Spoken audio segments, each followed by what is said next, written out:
Welcome back to the PI Files, where we dig into real cases, real people, and the role of private investigators in uncovering the truth. I'm your host, Eric Peterson. I'm a licensed private investigator here in California. Every single home on the north side of Sunset is gone. Every single one. There's not a single one that's left When standing. people think about investigations, they usually think about law enforcement. But when area something that has burns been down, bombed. firefighters are the first ones on scene, and often the first ones to take a close look at what actually happened. Today's guest spent 30 years as a firefighter in Southern California and now works as a private investigator. We're going to talk about his career, how fire scenes are evaluated, and also get into the Palisades fires and what really goes on behind the scenes in situations like that. Thanks for coming, Tom. I really appreciate it. I just want to dive into this. When you saw something like the Palisades fires, what goes through your mind? Well, the first thing that goes into my mind is obviously the health and safety of the firefighters that are on the lines there in those types of conditions, and life of those civilians that are impacted there. And then obviously trying to save the property in and around the areas. Those are the top concerns. On something like that, was it a mixture of the city and the county, or was it just contained to the city? I believe, of course, I've been retired for a couple of years. I do have some local knowledge of those areas as I've worked them. I believe that it started in the city of Los Angeles jurisdiction. And I believe the city of Malibu, which is part of LA County, was impacted also. So who takes the lead when it's that big, or do they just, because I know that fire departments are good at mutual aid, and especially in Southern California where they're sending fire departments from all over, and then you've got the planes that are coming in and things like that. But who would take the lead on something like that when it's, you've got, we'll say, Palisades, which is city of LA, and then Malibu, which is county. So who, or is it just sectioned off? No, that's a good question. We have what's called unified command. Okay, that's when a large incident, such as a wildland fire, earthquake, floods, whatever it may be, large catastrophes. And initially, the local jurisdiction, whether it be city or county, small city, big city, they will take the initial incident command and usually operate it for the first, say, 12 hours. Then the upper managements and the higher-ups will get together, determine out ordering points and costs and everything else. It could be the U.S. Forest Service and something like that. Could be CAL FIRE that takes it. And there's what's called incident management teams that will come in, and they'll take over the fire, and then local jurisdiction will be assisting. It takes hundreds and hundreds of people to set up command centers and base camps and staging areas. So you'll have what's called incident management teams that'll come out from whoever's going to take the fire over in that case, which could have been CAL FIRE. It could have been U.S. Forest Service. I'm not sure who ended up taking the lead on it. Is there ever an ego thing, or do people work really well together on something like that? You know what? In my experience, incident command and unified command and all that stuff, we're bred with that from day one. And as you promote up through the ranks and you become a chief, you understand it. And from my part, I've never experienced, ego problems or whatever. It's pretty much laid out, and you set your egos aside and you become part of one big team. That's why they call it unified. Yeah. And so when you're doing that type of stuff, when you've got people from different agencies, is there a different level of experience, training, and things like that? Or is everybody on the same page? Like, yes, we agree, we should do this, this, this. Well, it'll all come up from the incident command and the team that's in charge.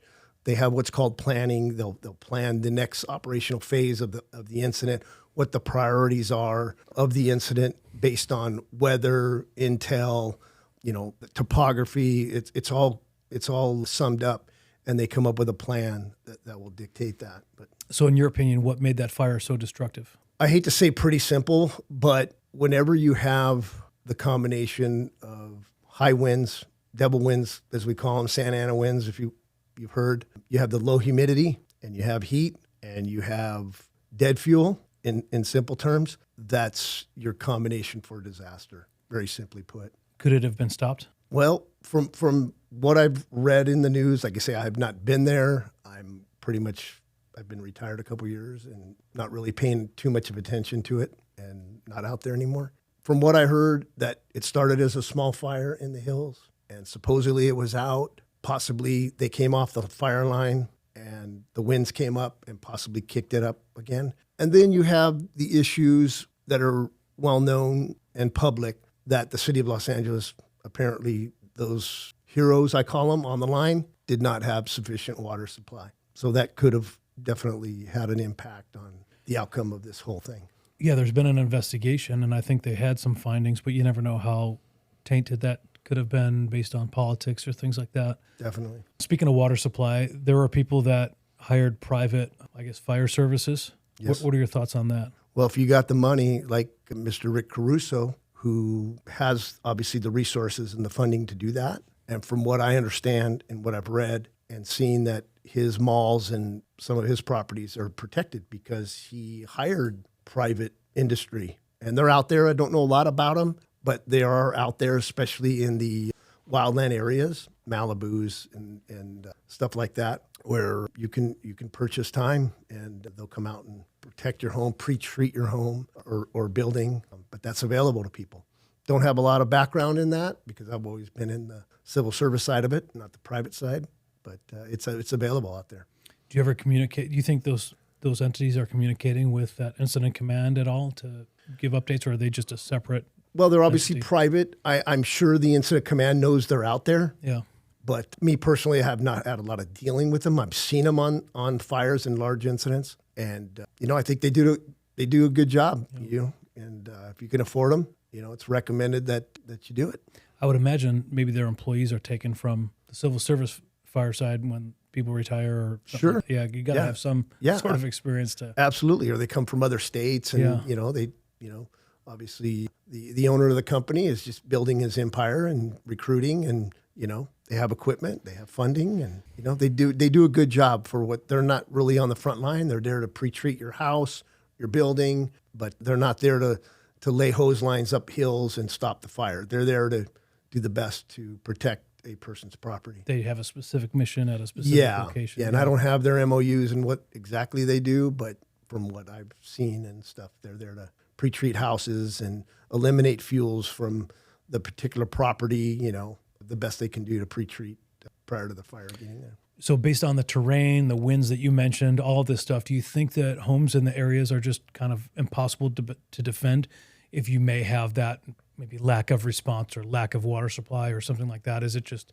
it's just not able to be properly defended by the public sector? Based on what I've seen and where I've been in my career, such as the Malibus and some of the Santa Clarita Valley areas and stuff like that. I mean, builders are putting homes, people with millions of dollars are building these homes in the wilderness of Malibu canyons and all this other stuff. And they're doing it within the law and the permits and stuff. But at the end of the day, you're still going to have, large brush and potential there that, when Mother Nature flips the switch, such as the winds and the heat and the low humidities, the best you can do is just be prepared and have an escape plan, be ready to go, and make sure your family knows about these escape plans, because it's like you want to live in the wilderness, but you don't want bears around you or wildlife. Well, that's impossible.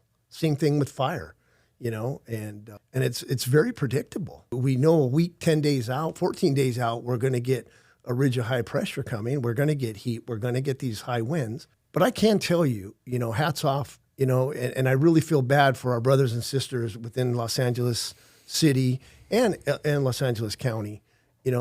I know those people on the fire lines. I know how they're trained, and those are the best in the country in what I've seen in my 37 years.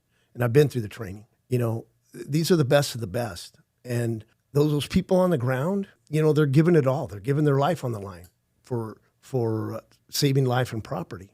And, what happens above them and at City Hall and, the Board of Supervisors office, that's beyond them, and I don't want to bring politics into it, but, I'm still scratching my head on why the reservoir was empty. I hear and read rumors of it, but this stuff is coming. We have to prepare. And the agency that I worked for, I can't speak high enough about it as far as our preparation in all of my career. When we knew we were getting wind events and the possibility of large fire growth, if something was to tip off, we had predeployed, I should say, strike teams all over the regions of Malibu and Santa Clarita and the Altadenas areas, we would pre-plan all this stuff. And we would, the county would spend, the city would spend lots of money in pre-planning. I don't know what the Palisades pre-planning was within the city. Like I say, I'm retired and I wasn't on that fire or on the Altadena fire, but I can tell you from the agency that I worked for, a very large agency within LA, they've always pre-planned amazingly to the best that we can do. I mean, you only have so many resources, so many fire trucks, so many people, but they did a hell of a job as far as serving the public where we protected. Do you think that Southern California experiences more wildfires and fires in general than any other state or area in the country? Well, I don't have those statistics. I do know, like Canada, and you see them all over the place. You even see them in Hawaii. You think Hawaii's all tropic, but they get large wildland fires too. So I think it's everywhere. The best thing you can do is just plan for it. I mean, you get a free gift. You know what the weather's going to be. They give that stuff 14 days out. So you have all this time. You just got to prepare, and the homeowner's got to take responsibility and prepare as much as they can. And hopefully that the entity that's protecting them are doing the same thing. I saw the news the other day about they had the LA County fire chief on, and I guess LA County will come to your house if you're within their jurisdiction and do like an assessment or something like that for an area. I mean, they're proactive, like you said, they're planning. And then there's controlled burns and, things about, there's different things a homeowner can do to ensure. And I think you made a comment to me months ago about you saw, on a particular job you're on that they weren't doing it properly, like just making sure that some of the brush was away from the home. So it's definitely incumbent upon the homeowner. Yeah, you can't just rely on, government, so to speak, to take care of you. If you choose to live in these interface areas, you're taking a risk as pretty much, whether you live next to the beach or in the interfaces, they all come with little risks. And we can't just let our guard down and say, oh, government's going to take care of me, the city, the county. I see them all the time. They're up and down the street. But when a catastrophe happens, such as Altadena or the Palisades, it's all hands on deck. And frankly, as we all saw in the news, it's just impossible to have a fire truck at every residence within LA City or LA County. It doesn't. That's fantasy. Getting back to the politics of it, do you think politics have the politicians misunderstand some of the aspects about the wildfire management, and is it just about the money too? Maybe they're allocating money differently to different sectors. I mean, possibly. Like say, I've been out of the politics of the fire department for a few years now. I was in management, did see some things, but as far as the last couple of years and what they're doing in Sacramento, some of their stuff does affect their legislation, their restraints on prescribed burns to take care of this stuff at the right times. It does have impact. But any particular, bill or whatever they're doing in Sacramento, I don't have exact knowledge, but that all affects us down here. What about evacuations? What's the difference between like a voluntary evacuation and mandatory evacuation? Well, obviously they kind of speak for themselves. Usually a voluntary, you'll get, and the police will be, or the sheriff or the local PDs will be in charge of. In that unified command, you'll have law enforcement in the command post with you as a liaison, and then per the incident commander, they'll pull the trigger on voluntary or mandatory. That's where it comes from, all from the command post. And then you'll get the law enforcement coming down the street with speakers. Hey, we recommend that you leave, or you might get that knock on the door at 2 a.m. where they say you got 5 minutes and you're out of here. And you don't have the luxury of saying, I think I'm going to stay. No, when they tell you you have 5 minutes to leave, it's coming down the hill and you have to leave. You're mandatory to leave. So can they be detained at that point? Do you ever see that? I've never seen that. From my experiences, most homeowners and things respect the law enforcement and the fire department. And usually if we're hitting your door or the cops are hitting your door, their eyes are big as saucers and their fight or flight goes off and pretty much they're going to do whatever we tell them to do. Yeah. Basic on my experience, they're in survival mode. And I think at that point, as a civilian, looking at civil service at your front door, screaming at you, pretty much your decision making is shut off, probably in your mind, and you're going to do what they tell you to do. So fire's making that call, the incident command, like you said, and then law enforcement's assisting. Yes, yes. But they're very much a part of and evacuations is a huge part of an incident like that, because you got to set up shelters for all these people where they're going, food, all the logistics that go along with them. You don't just tell them to get out of their house. Yeah. There's communications that have to go out. So it's evacuations. It's a whole branch within an incident. It's an incident within an incident, because it's a big pill to swallow. Hoarding all these people, getting them fed, keeping them calm, keeping them informed. It's a whole incident by itself. So how much time do people realistically have when that call's made? Like I say, it could be 5 minutes. It could be 30 minutes. Yeah. It could be, hey, you got a couple hours. It's whatever the fire is doing and where it's at. There's really no pinpoint to say, oh yeah, this area gets 5 minutes. It's like, hey, they'll circle it on a map, give it to law enforcement, and say, hey, give them a mandatory 30 minutes. They're out of there, and that's the order that comes down. Whatever the order is, every situation is different, and there's no cookie cutter process to it.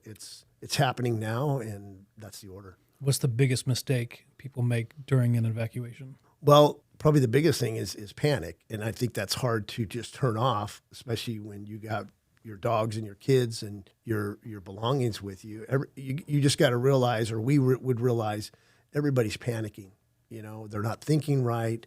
They're going the wrong way down streets. Streets are blocked from emergency equipment. It's absolute chaos. And there's no real organized, you could have a plan in the back of your head. Hey, I have 2 roads going. If we ever get a fire here, we're going to go down this road, and everybody should know that. But however, when an incident's going off, you have emergency equipment's coming up and down. You have cars that may be stalled on the road. So you also got to have an alternative plan, of how you're going to get out of your place and out of your neighborhood. So we were on the cusp at one point. I think this was 2018. It was Orange County, Anaheim Hills area. And I think it was recommended. So I stayed because nobody was kicking our door down, but it makes you think about that stuff. A lot of people don't think about it until it happens. So I was planning, and then I've done things, more since then to make sure, okay,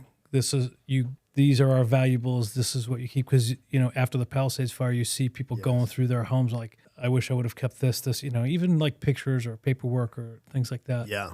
And you find out what's valuable to you and what's not. Yep. Yeah. And I do the same thing at our house. I have a mental picture, and I've talked to my wife. It's like, hey, really, outside of our puppies, and I really don't care because we live in an interface area also. Yeah. It's very thick, and it does have the potential to do that. Have you seen a lot of safes? I know, there's smaller safes, bigger safes. Have you seen a lot of safes, in fires, and you're like, oh, that's the best one. That's a good one right there. I mean, I've seen all kinds of safes, gun safes and regular safes. And, I've never seen them any melted, but, I would say, it's probably a good idea if you have valuable paperwork to have one. What should every homeowner do today to prepare? Like you said, have a plan. Do you recommend go bags or, certain kits or stuff like that? I think it's very simple.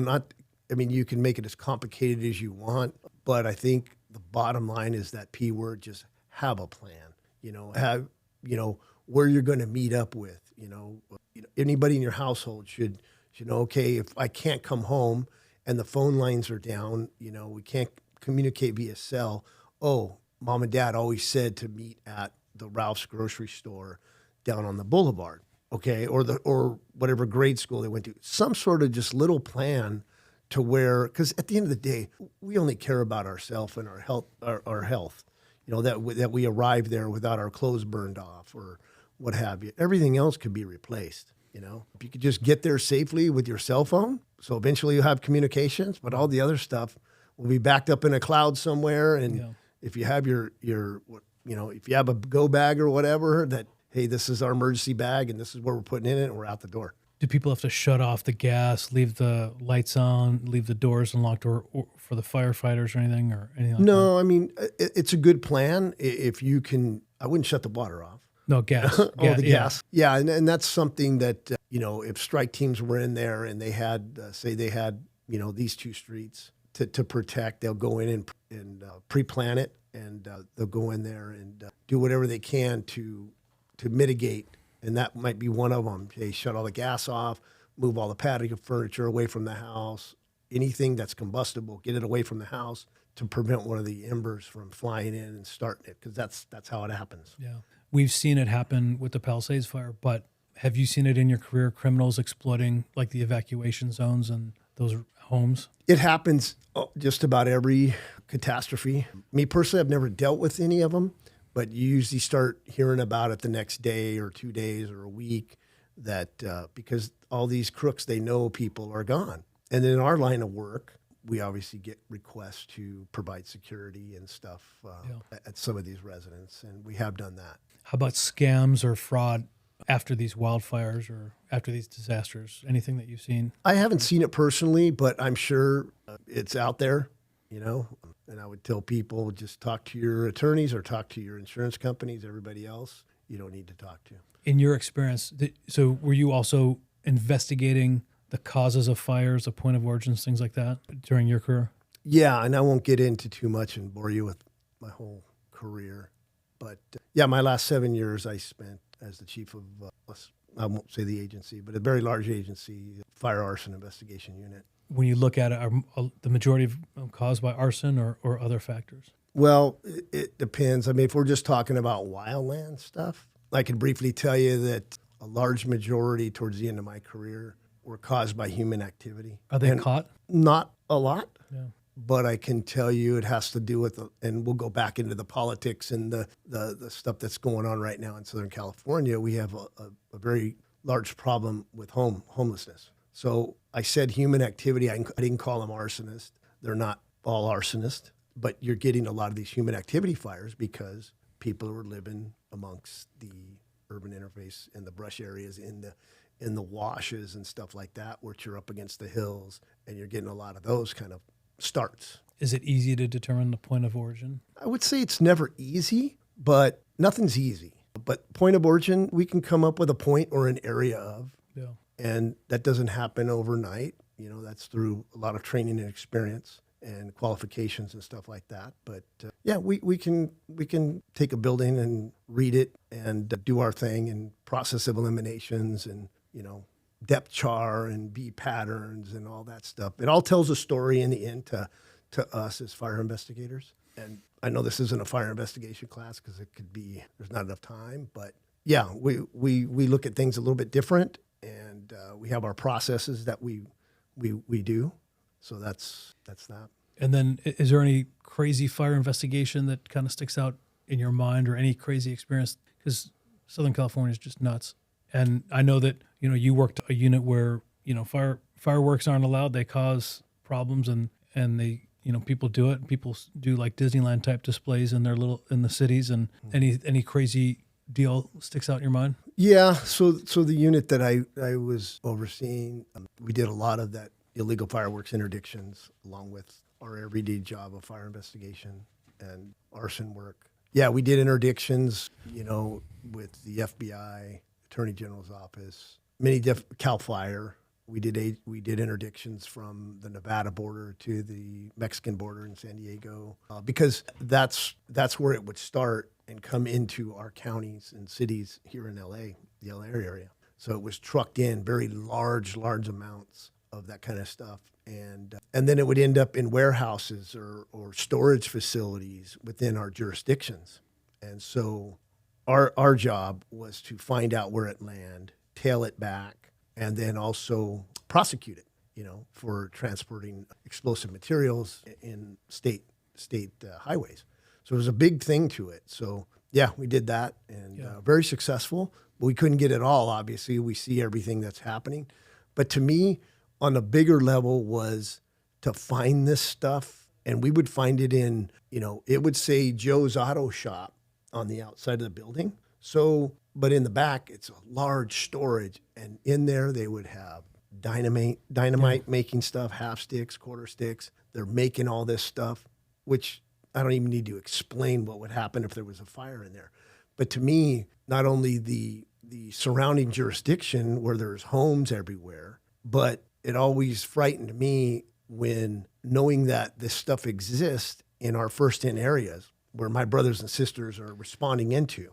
So they think they're going to a small fire inside, Joe's Auto Repair. Okay, we got a little smoke showing. Okay, we can get this. And all of a sudden, we've seen them all on TV, these massive warehouses of large firework explosives going off, and they cause catastrophic events. And so whenever we were able to find one of these and do an investigation, surveillance, whatever it took to find these places, it was always gratifying to me. It didn't make a lot of news, and a lot of people even on our department didn't know about it, But when we would hit one of these and find it, get it, seize it, and get it all cleaned up, it was gratifying to us as a unit that we took this out of, we can't control everything, other cities, other counties, but we're doing our job. And I know the fire chiefs that I worked for took it very seriously and allowed us to do some good work.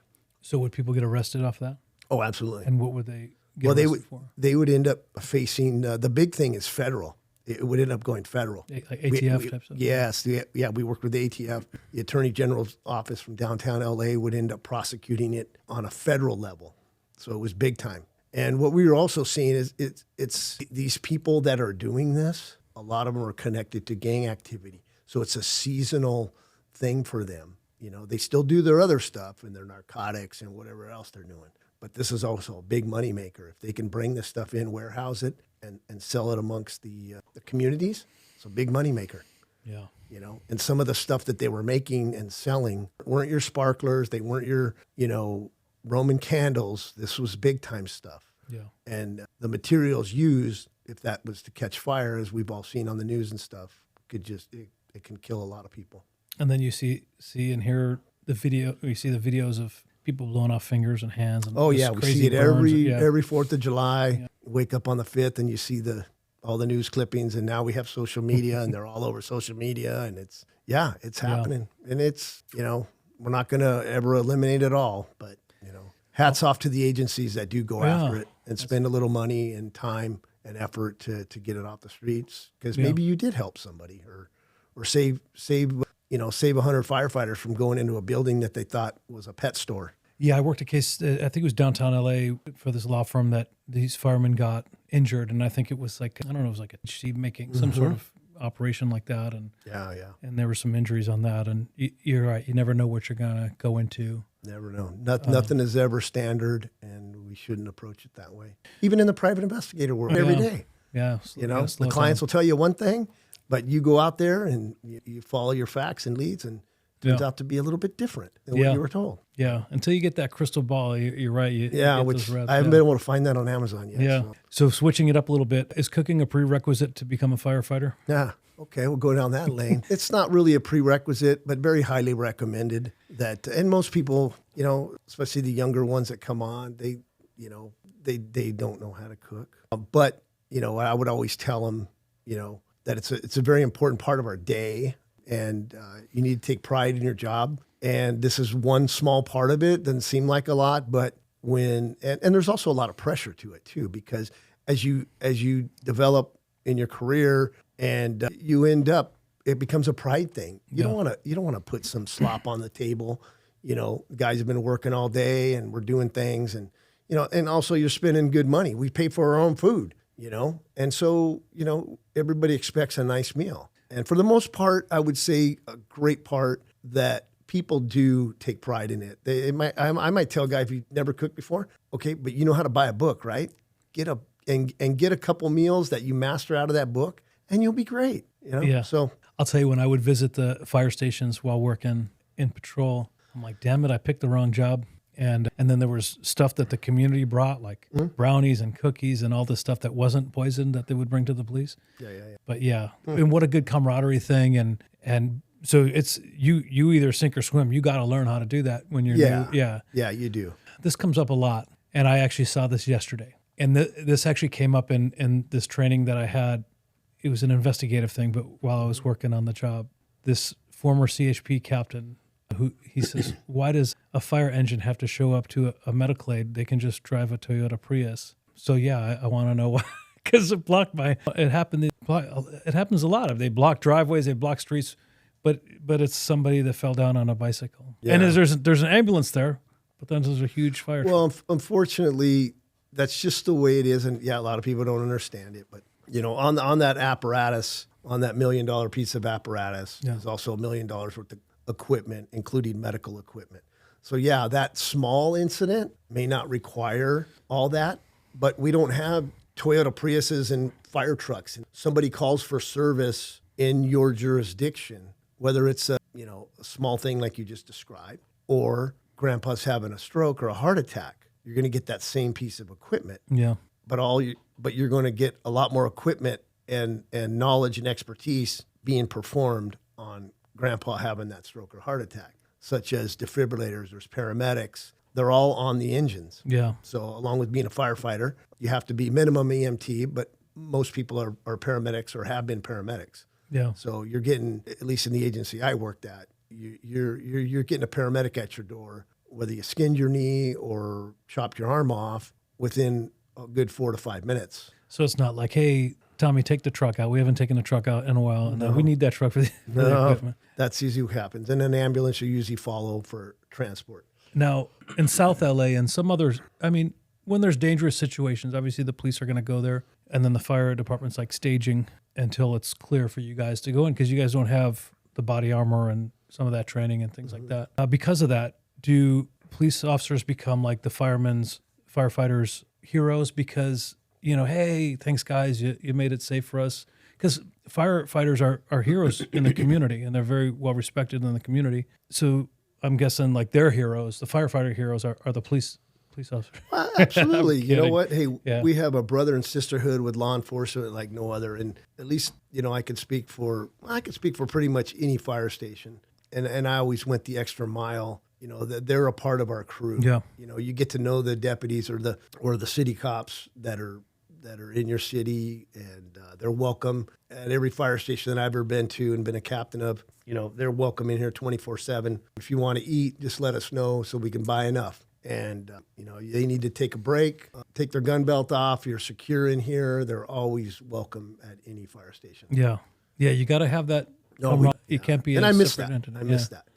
Yeah. Now, speaking of that, so you're the only firefighter I've known that's gone into the private investigations world. What made you do that? Well, probably a couple things. I've always been kind of a workaholic, a type A personality, and I wasn't ready to leave the job yet, but I was injured and almost lost my leg. And so I had to retire. I didn't retire really early. I had 37 years on in the fire service, but I wanted to go a couple more years. But I also had in the back of my head, as I worked in the background investigation unit and worked my fire investigation unit stuff and became a fire investigator and stuff like that. And then I also worked with privates as they would work cases with us inside the fire investigation unit. We would interact a lot, share information about a certain fire. So it was always in the back of my mind, maybe when I retire, I go into private investigation. Not necessarily I want to do more fire stuff. I'm pretty much only in the consulting part of that now, as far as that's concerned. My legs and stuff won't let me bend down but I still have my training experience up here between my ears, and my hands can type, and I still have my marbles, so to speak. So I decided that, I'm being put off the job, went through a lot of surgeries, and God willing, they saved my leg. But I wasn't just going to sit down and feel sorry for myself. And I said, you know what? I'm going to become a business owner. What do I know? And what do I like? Because I've always come from the mindset, you never have to work a day in your life if you love what you do. And I've always loved the investigation part of my career. And so I go, well, I'm gonna dig in. I didn't know any or any private investigators at the time, but you start reaching out, phone calls, research, and I did the whole process. Applied with the state, got my license, studied my butt off.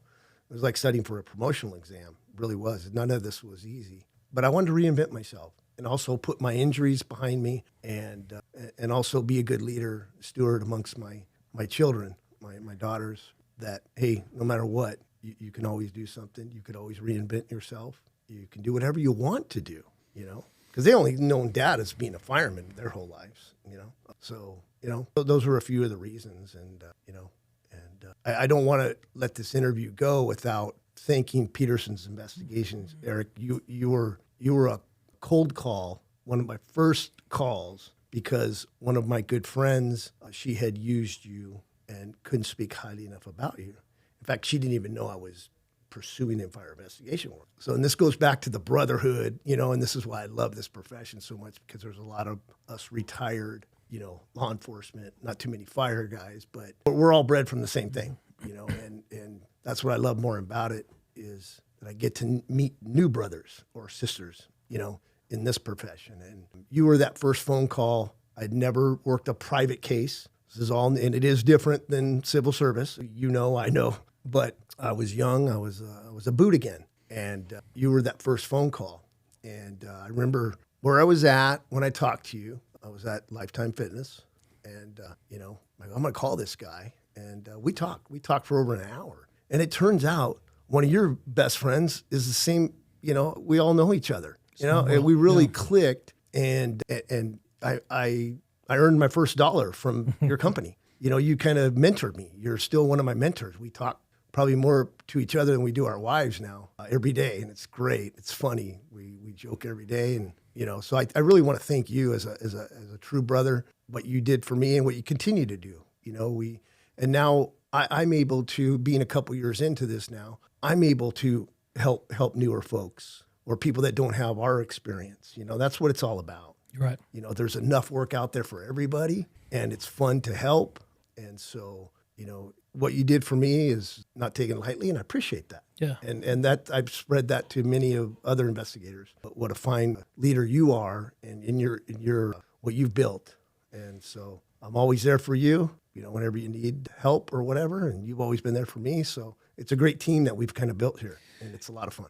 You're right, and I appreciate that. Thanks for those kind words. And we hit on this with fire department working with other fire departments, police working with fire, and that camaraderie. I think sometimes in business people don't realize they're on the same team. Sometimes in the public sector they don't realize they're on the same team. There's plenty of work out there. There's a lot of craziness in Southern California and all over, and that camaraderie is great. You can't be a one-man show. You're not going to keep up. You're going to burn out. You won't be successful. Yeah, and you've jumped into this career with both feet and pivoted and added. I mean, you handle so much: surveillance, employment backgrounds, everything. And then you've got that arson experience if law firms or anybody needs that or wants that. So, and then now in the executive protection realm. So it's whether it's consulting or whatever. And so, yeah, it says a lot, but it's been amazing. Well, thank you very much for doing this. We've been trying to do this for a while. And anytime. So we could do it again and discuss more of certain cases later on if we want to share some of our, highlighted cases that we've had last year or this year. For sure. Let's do it. That's always fun to do. Yeah, yeah. Sometimes the time goes and you forget about some of those things, but yeah, let's do it. But one thing I want to say, because it sticks to and we could talk more about this case later, but yeah. I want to thank you, in this public forum here, that my company, and I reached out for help to you regarding a DNA case that I was working for a client. I won't get into the details of it, but you guys were a great help in that, and we were successful in getting the materials that we needed to get by a lot of surveillance and stuff. But again, you can't do this job. No. You can't do if you're going to be good at PI work and take on some of the extreme cases like this, and you have to have partnership. That to me is the most. Yeah. If you're a loner or an introvert and you don't like to share and you don't like to lead, and you're not going to be successful at this. You're right, and then you get that good reputation, and then Oh, I don't advertise at all. Yeah, it's working with you, and you've obviously recommended me to people and stuff like that, and I appreciate that. But most of all, I appreciate our friendship and our professional work relationship. It's been great. Keep it going. Yeah, absolutely, and we'll come back soon and talk about some certain cases. Yeah, I like it. Thanks. Love to do that anytime. Perfect. Thanks. You got it, brother. Thanks, brother. All right.